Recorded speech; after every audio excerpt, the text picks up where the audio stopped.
அஸ்ஸலாமு அலைக்கும் வரஹ்மத்துல்லாஹி வபரகாத்துஹு. இது ஜனாசா 1909 தொடங்கிய பள்ளிவாசல். அதுக்கப்புறம் 1990 நான் ஆரம்பிச்சு இந்த வரைக்கும் செஞ்சு கொண்டு போறேன். அந்த காலப்பதிகளில் சில ஜனாசா மிச்சம் அடக்கப்படல சாரணமா வருஷத்துக்கு 10-12 மாதிரி தான் நடக்கின்றவங்க சொன்னாங்க. இப்ப நான் செஞ்சு கொண்டு போற காலப்பதியில் சாரணமா இன்றைக்கு ஒரு 70-75 அடக்கக்கூடிய ஒரு வருஷத்துக்கு சூழ்நிலை வந்து இப்போ நாங்கள் ஹபரிண்ட கொள்ள முள்ளு கூடுதல் அம்புட்டோன்னு சொன்னா எங்களுக்கு அதை ஒன்று செஞ்சு கொள்ளலாம். நாங்கள் அதுக்கப்புறம் மூடி போட்டு வேற இன்னொரு ஹபரி தான் அந்த ஜனாத்தை கொண்டாடக்கூடிய ஜனாதாவை நாங்கள் நல்லடக்கம் செஞ்சு கொண்டிருக்கிறோம். இப்போ இதுக்கு ஒரு முடிவெடுத்து ஒரு இடத்தை தேடி கொழும்பு படுத்தி கொள்ளாட்டி எதிர்காலத்துக்கு ஜனாசா நல்லடக்கம் செய்யறதுக்கு இடம் இல்லா போகும் தான் நான் நினைக்கிறேன்.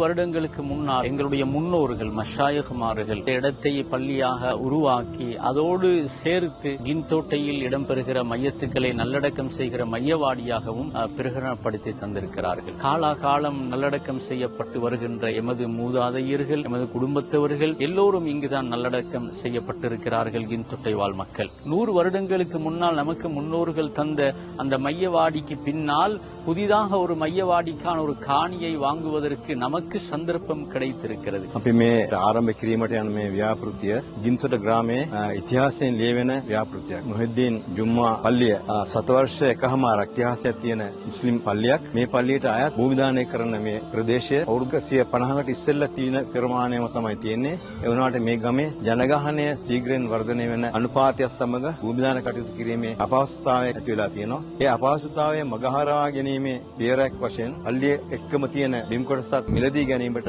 අදහස් කරනවා. ஒரு மையத்தை குளிப்பாட்டி அதனுடைய குறைகளை மறைத்து விட்டால் அந்த குளிப்பாட்டிய மனிதனுக்கு அவருடைய 40 பெரும் பாவங்களை மன்னிக்கின்றார். எந்த ஒரு மனிதர் ஒரு ஜனாசாவுடைய கஃபனுக்காக உதவி செய்தால் இஸ்தபரக் சுந்துஸ் என்ற அந்த சுவர்க்கத்துடைய ஆடைகளை கொண்டு கியாமத்தில் அணிவிக்கின்றார். நாளை கியாமத்து முட்டும் நாங்கள் சொந்தமாக்கி கொடுக்க போகும் நிலத்தில் இருந்து மையத்துகளை அடக்கி எவ்வளவோ மக்கள் உகதுமலை அளவு நன்மைகளை அடைய போகிறார்கள் என்றால் அந்த எல்லா நன்மைகளும் எங்களை அடைய போகிறது. இப்பொழுது மையவாடியுடைய நிலைமைகளை நீங்கள் கேட்டறிந்திருப்பீர்கள், உங்களுடைய காதுகளில் விழுந்திருக்கும். எனவே உங்களால் இயன்ற தொகைகளை கொடுத்து நாங்கள் மௌத்துக்கு பின்னாலும் சதகா ஜாரியாவாக எங்களுக்கு அது தொடர்ந்து வருவதற்கு இந்த பூமியை இந்த மஸ்ஜிதுக்காக நாங்கள் சொந்தமாக்குவோம். எனவே இந்த சமூகத்தை பொறுத்தவரையில அவர்களுக்கு மிக முக்கியமான ஒரு இடம் தான் ஜனாதாவுடைய அவங்களோட ஜனாதாவை அடக்குற அந்த இடம்.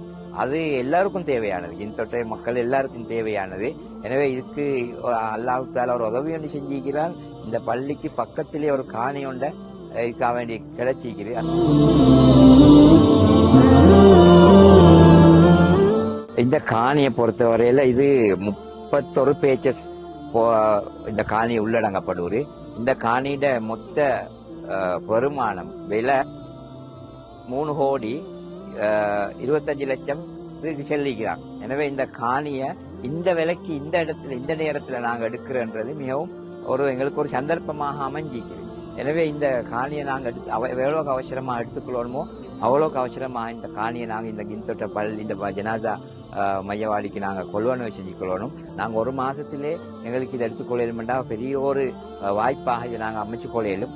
இக்காணிக்கான நிதியை திரட்டும் முயற்சிக்கு பல வேலை திட்டங்களை அமைப்பு மேற்கொண்டு வருகிறது. அதில் ஒன்றுதான் இங்கு காட்சிப்படுத்தப்பட்டுள்ள இந்த சுவர் பலகை. அதே நேரத்தில் இந்த சுவர் பலகை எமது ஊரில் உள்ள முக்கியமான 5 ஜும்மா பள்ளி வாயில்களிலும் தவிர மஹல்லா ரீதியாகவும் ஒரு சில பள்ளி வாயில்களில் நாங்கள் ஒப்படைத்திருக்கின்றோம். உங்களுக்கு விருப்பமான இடத்தில் போய் உங்களுடைய பணங்களை கொடுத்து இவ்வாறான போர்டுகளில் உங்களுடைய பங்குகளை அடையாளமிட்டு உங்களுக்கு பெற்றுக்கொள்ளலாம். අප ප්‍රදේශයේ සුසාන භූමිය පුරුල් කිරීම වෙනුවෙන් ගින්තොට සම්වර්ධන සමිතිය නොහොත් GDF සංවිධානය විසින් මේ කරන්නා වූ ව්‍යාපෘතිය සාර්ථක කර ගැනීම සඳහා ඔබ සියලු දෙනාගේම සහයෝගය අපි බලාපොරොත්තු වෙමු.